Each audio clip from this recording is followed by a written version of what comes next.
I am 26 now, but the memory of that night is branded into my mind with the clarity of a high-definition nightmare. I was 12 years old.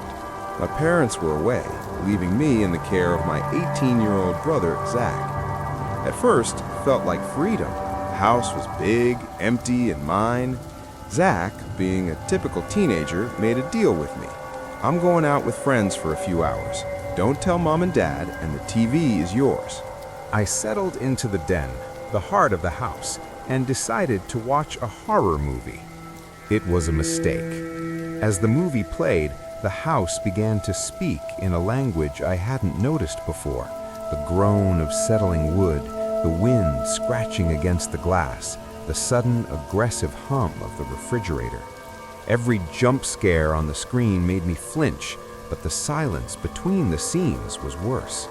I kept looking over my shoulder at the half flight of stairs leading to the main floor, half expecting a monster to descend. Paranoia won. I turned off the TV and sprinted upstairs, chased by imaginary demons. I brushed my teeth in the bathroom, connecting my room to my parents', trying to scrub away the fear, then retreated to my bedroom to play Call of Duty Zombies. The game was a comfort, a distraction. Hours passed. My team died. The game ended. It was late. Then I felt it. The vibration of the front door closing downstairs. Zach's back, I thought. Relief washed over me. But then the sound started. Usually when Zach came home, he would stomp up the stairs and crash into his bed. But tonight, the footsteps were different. They were hesitant, soft. Thump, pause, drag, thump. It sounded like someone exploring, someone looking for something. My stomach churned. I walked to my window to check the driveway, expecting to see Zach's car. The driveway was empty. Cold, hard panic set in. I was 12. I had no cell phone. The house landlines were downstairs, right where the intruder was. I checked my bedroom door handle. The lock was flimsy, something you could pop open with a fingernail. I was a sitting duck. I scanned the room for a hiding spot. Under the bed felt too cliché, too vulnerable. My eyes landed on the small crawl-in closet built into the wall. I squeezed myself inside, pulling the door shut until it clicked, and curled into a ball in the darkness, breathing through my nose to stay quiet. Please be Zach, I prayed. Please let him have parked on the street. Seconds later, I heard the handle of my bedroom door jiggle. Click. The door creaked open. He was in my room. I held my breath until my lungs burned. I listened to the heavy, deliberate footsteps moving across my carpet. I heard the sound of drawers sliding open and being rifled through. Swish, clack. Objects were being shifted. Then, a dragging sound, something heavy being pulled across the floor. Every second stretched into an eternity. I was terrified the closet door would be ripped open, exposing me to whatever faceless horror stood inches away. After what felt like hours, but was likely only minutes, the footsteps receded. The bedroom door didn't close. The presence just faded down the hall.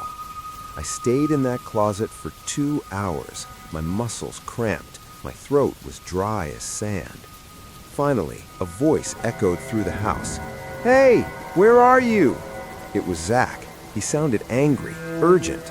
I tumbled out of the closet just as he stormed into my room. "What the hell are you doing in there?" he yelled. "And why is my room trashed?" That's when I knew for sure. The person who had been walking around my bed wasn't my brother. We checked the house together, trembling. It was a violation. Drawers were pulled out like tongues. Electronics were gone. Consoles, TVs, laptops. But I wasn't punished.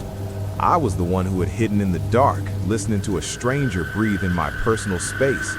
To this day, if I hear a floorboard creak when I'm alone, I'm back in that closet, waiting for the door to open.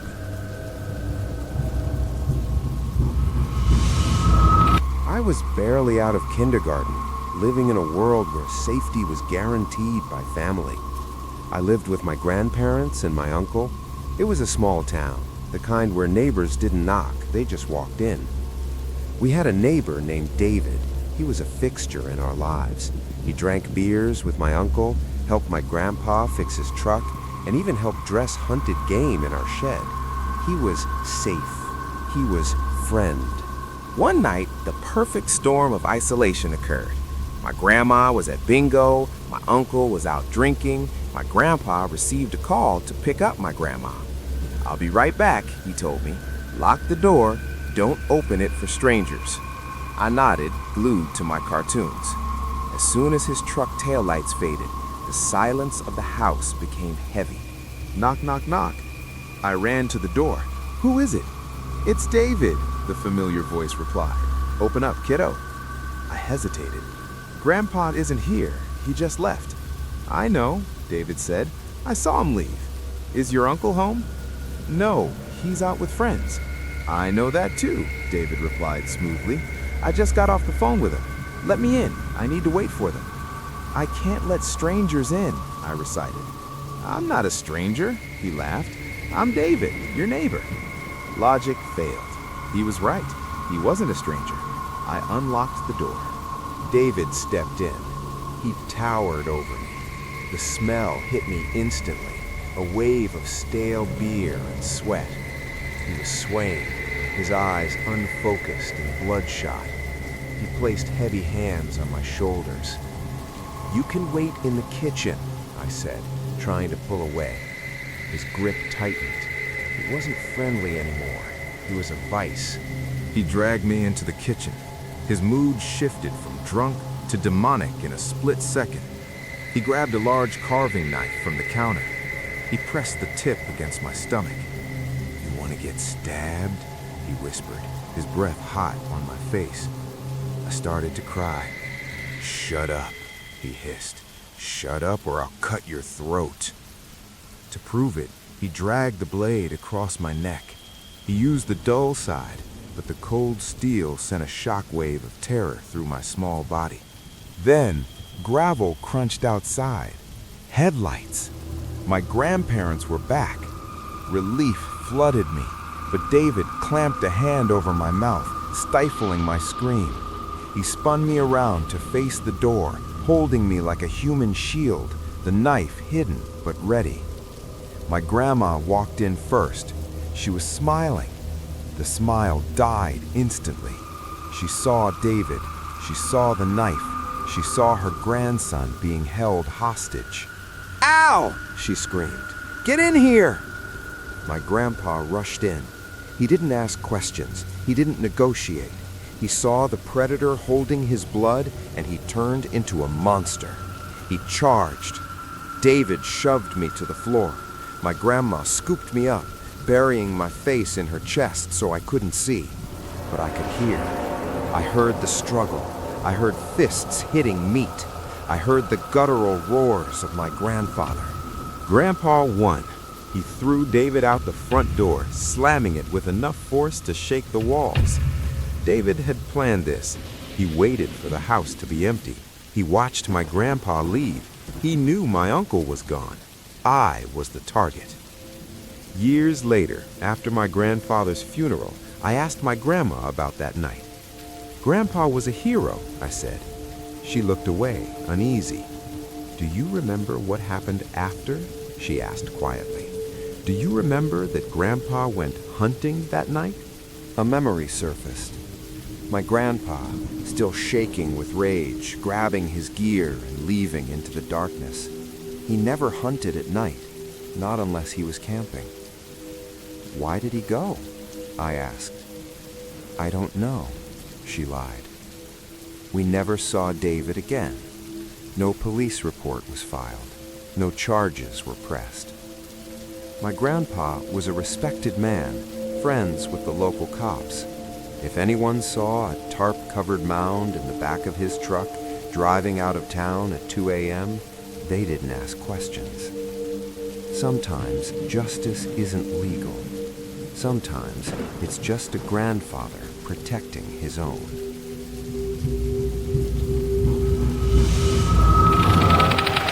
It was was spring break 2020. The world was shutting down and I was 15, enjoying the solitude of an empty house while my parents were out of town. Then Mason called. Mason wasn't a close friend, just a guy I bought weed from occasionally. He sounded frantic. "I need to drop Neil off. He needs a place to stay." Neil was an old childhood friend, but I hadn't seen him much lately. I tried to say no. I just wanted to chill. "Please," Mason begged. "I'll let you hit my pen. Just let him stay." I was a stupid, stoned 15-year-old. I agreed. I knew Neil had been acting weird in school, clapping at nothing, rambling about conspiracies, but I brushed it off. When they arrived, the vibe was wrong immediately. Mason looked terrified. He grabbed Neil by the shoulders. "Don't do that thing, okay?" he pleaded, tears in his eyes. Neil just stared blankly. "I understand." Mason drove off like he was escaping a fire. I let Neil in. "Are the doors locked?"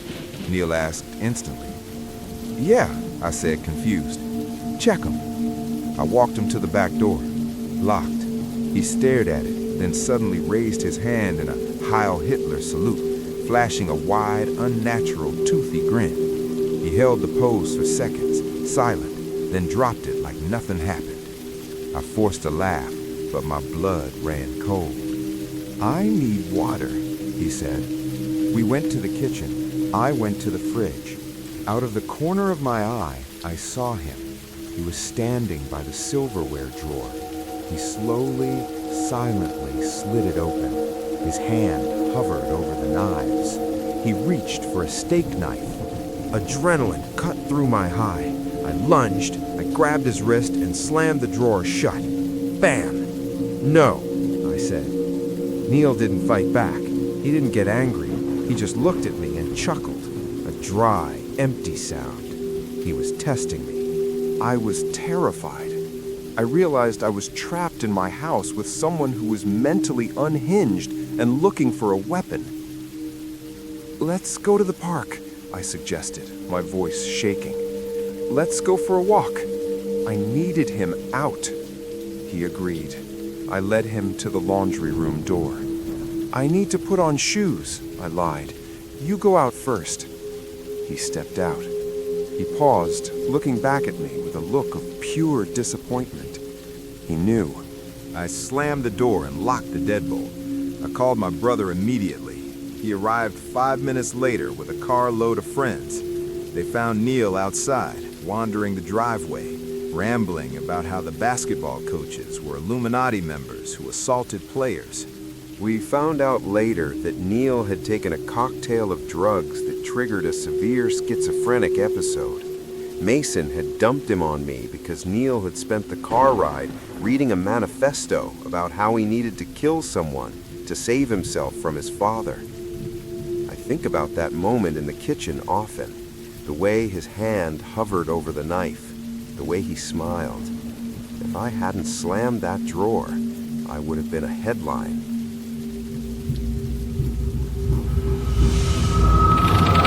I was 10. It was a sunny afternoon, the kind that makes you feel invincible. My mom went grocery shopping, leaving me alone for 2 hours. I stayed outside, shooting hoops in the driveway, narrating my own NBA finals in my head. I stopped to catch my breath, wiping sweat from my forehead, and looked up at the house. Someone was in the window. It was the upstairs window, my sister's bedroom. She was away at college. The blinds were half open, and behind them stood a dark human silhouette. It wasn't moving. It was watching me. I dropped the ball. The figure shifted slightly, proving it wasn't a trick of the light. I ran. I sprinted around the back, burst into the kitchen, and locked the door. "Who's home?" I yelled up the stairs, my voice cracking. Silence. Then, a voice drifted down from the second floor. "Rad, come upstairs." It wasn't my mom. It wasn't my dad. It was a man's voice, pitching itself higher, trying to sound gentle, trying to sound like family. My blood froze. I didn't go upstairs. I grabbed the landline phone and ran out the front door, screaming for my mom. I called her, sobbing. At first, she thought I was joking, but when I told her someone called my name from inside, she heard the terror in my voice. She sped home. The police arrived simultaneously. They swept the house, guns drawn. They checked the attic, the closets, under the beds. Nothing. The house was empty. The police left. My mom scolded me for having an overactive imagination, though her eyes looked worried. She didn't want to believe a stranger had been in her daughter's room. Night fell. I went to bed, but sleep was a distant hope. Every shadow looked like a man. Eventually, exhaustion took over. I woke up in the dead of night. The room was pitch black, save for the moonlight filtering through the curtains. I sat up. I sensed it before I saw it. The air felt displaced. I looked to the foot of my bed. He was there. A tall, dark figure, standing perfectly still in the center of my room. He was facing me. For a second, I thought it was a nightmare. Then he shifted his weight. The floorboard creaked. He was real. I screamed, a raw, tearing sound that woke the entire house. The figure reacted instantly. He didn't attack. He spun around, took 2 massive strides to my window, slid it open, and vaulted out into the night. I heard his boots hit the awning below, then the thud of the grass. My dad burst in seconds later. He ran to the window, then downstairs, running barefoot into the backyard to catch him. But the man was gone. He had been in the house all along. When the police searched, he must have been hiding somewhere impossible, or he slipped out and came back. He knew my name. He watched me play basketball, and he waited until I was asleep to come stand by my bed. I never slept with the window unlocked again.